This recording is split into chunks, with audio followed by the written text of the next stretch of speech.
Não me sinto atraente. Esse é o nosso papo. Meu nome é Tatiana Teixeira. Sou fisioterapeuta integrativa, sou sexóloga, sou fisioterapeuta da saúde da mulher, sou professora e o meu trabalho hoje aqui nas redes está voltado a ensinar mulheres a despertar sua libido e equilibrar seus hormônios de forma natural. Parte daquilo que chega para mim é que eu não me sinto atraente. Nós temos uma sensação de que nós estamos sozinhas com esses problemas e não, isso é tão comum, gente, tão feminino, né? Então, vamos caminhar juntas aí. E não me sinto atraente, faz parte desse não me sinto atraente, eu não tenho energia para isso, sexo não é para mim, eu não nasci para isso, é como se tivesse um grupo das mulheres que são sexuais, né, ou que são sexys, ou que tem sex appeal, e um grupo de mulheres que não tem, que não nasceram para isso, que não tem essa energia, que não tem essa disposição, é quase uma segregação. E é muito comum a gente se comparar e achar que a gente está nesse grupo do lado de lá. Eu não tenho esse perfil. E que perfil é esse que a gente não tem? É um perfil que a gente de onde que a gente tira esse referencial? Então essa é a grande questão, né, que permeia muito de tudo isso que acontece. A quem eu me comparo ou que referência eu tenho para falar que eu não sou atraente? Porque quando você não se sente, por muito tempo você já se falou que você não é atraente ou você já ouviu, né? Então sim, às vezes a gente trabalhando individualmente mais a fundo, tem muito das falas que a gente escutou, a que a gente associa, né? Como se a gente quisesse entrar num casulinho ali, ficar quietinha e ver a vida passar, né? Dos bastidores. Então a gente quer ver as coisas acontecer pela janela, né? E aí o convite que essa questão da libido nos traz, independente da gente voltar essa libido de fazer sexo com isso, é ter uma libido que te faz participar da vida, né? E não simplesmente olhar pela janela e participar, né? Através dos olhos de outras pessoas. Esse olhar através dos olhos de outras pessoas é muito determinante quando a gente fala que não se sente bonito o suficiente, sexo não é pra mim, não fui feita pra isso, não tenho corpo sexy o suficiente, porque o suficientemente sexy, ele tem a ver com um padrão. Qual é o padrão, né? E nisso a nossa sociedade é crudelíssima em estabelecer um padrão e nós fazemos parte dessa sociedade. Então aí tá o grande angu, né? Aí tá o angu de caroço, a grande embolada, porque a gente se sente pertencente, né? A gente tá nesse meio e às vezes tudo isso que é ditado não tem nada a ver com a gente. Então qual é o referencial de uma mulher sexy?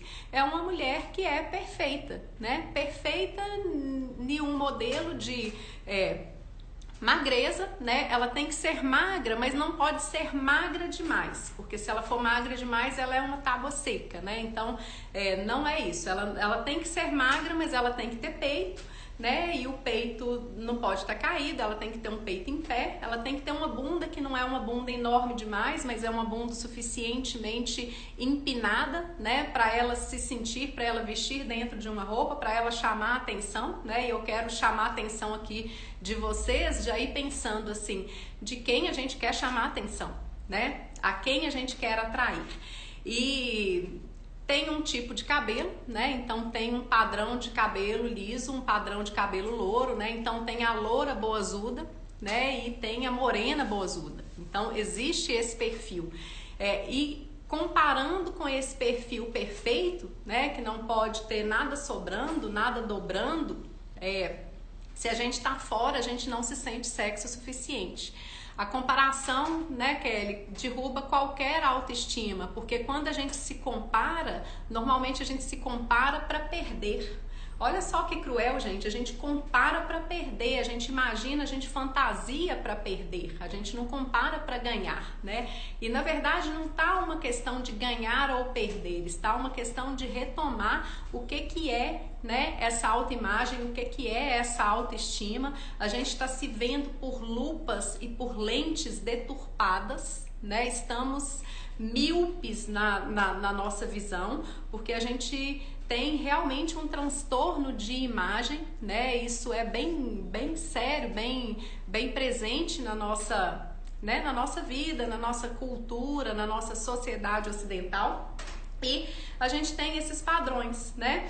E quando a gente vai falar, até quando a gente fala de alguém fora do padrão, esse padrão é branco, né? Ou esse padrão é branco, é magro, é numa determinada classe, com determinados recursos. Quando a gente fala de uma beleza fora do padrão, observem que a gente traz algum referencial do padrão para falar que é bonito, né? Então, por exemplo, assim, é um negro de traços finos.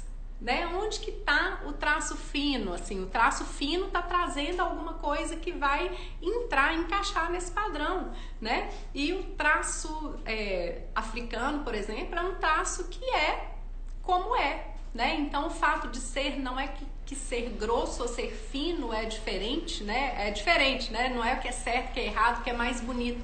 Se alguém com traços finos, né? É gorda, mas tem tudo no lugar.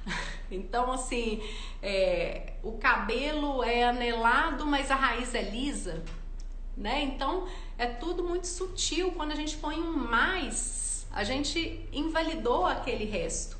E é dentro dessas referências de beleza que a gente quer se encaixar, ou não que a gente queira conscientemente, mas que a gente acha que a gente tem que se encaixar. A idade é uma coisa que nos joga lá para baixo. A idade é como se fosse prazo de validade, né? Como se eu tivesse vencida, como se eu tivesse murcha. Passou, o que passa do prazo vence, o que passa do prazo está estragado. Vocês entendem como que isso atua assim de uma maneira inconsciente na gente? Não precisa de ninguém falar, a gente se fala.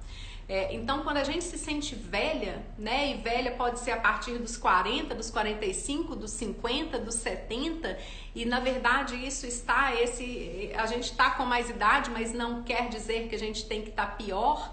Vamos reconstruir essa questão da menopausa. Assim, nós estamos em outro tempo, eu estou na menopausa, eu estou em outro tempo. Eu estou em uma outra fase, mas essa fase não tem que ser pior. Como que isso mexe na nossa pulsão de vida? Como que isso mexe na nossa libido? Então, tudo isso, né? Como que é esse referencial? Esse referencial jovem, magro, louro, branco, né? Lindo, com o corpo de determinada maneira aí que está construído, é um referencial cruel, porque é um referencial fabricado. E ainda a gente tem agora essa questão, né, das redes, das câmeras que podem realmente fabricar tudo aquilo que vai ser mostrado. E é legal eu ter um filtro, não tô com filtro aqui, né, mas é legal a gente ter um filtro, alguma coisa que nos faça sentir melhor, né? Então eu posso usar dessas coisas desde que eu não precise disso para ser feliz, desde que eu não fique frustrada com aquilo que eu vejo no espelho, né? Então a gente precisa fazer as pazes com isso aí. Precisamos trabalhar em construir uma beleza que nos agrade, em sentirmos atraentes para nós mesmas.